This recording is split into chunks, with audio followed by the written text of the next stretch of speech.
చెప్పు, come on start. అనగానే ఒక ఊళ్ళో రాజు ఉండేది. ఆ రాజుకి 4 కొడుకులు. ఆ కొడుకులు చేపలు పడటానికి వెళ్ళిరు. వెళ్తే చేపలు వెండబెడితే ఒక చేప వెండలు, అన్ని చేపలు వెండినాయి. చేపను వెండుతానంటే నాకు గడ్డి అడ్డం వచ్చింది. గడ్డి చేపకి ఎందుకు అడ్డం వచ్చినావు అంటే నన్ను బర్రె మేవలే బర్రె నన్ను గడ్డిని ఎందుకు తినలే అన్నది. అంటే నన్ను వేటగాడు మేపలే. వేటగా బర్రెని ఎందుకు మేపలే అన్నాడు.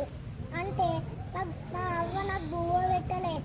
అవ్వ వేటగాని కంట బువ్వ ఎందుకు పెట్టలే అంటే మా పాప ఏడుస్తుంది. పాప ఎందుకు ఏడుస్తున్నావు అంటే చీమ పుట్టింది. చీమ ఎందుకు పుట్టావు పాపనంటే నా బంగారు పుట్టలు పెడితే నేను పుట్టనా అన్నది.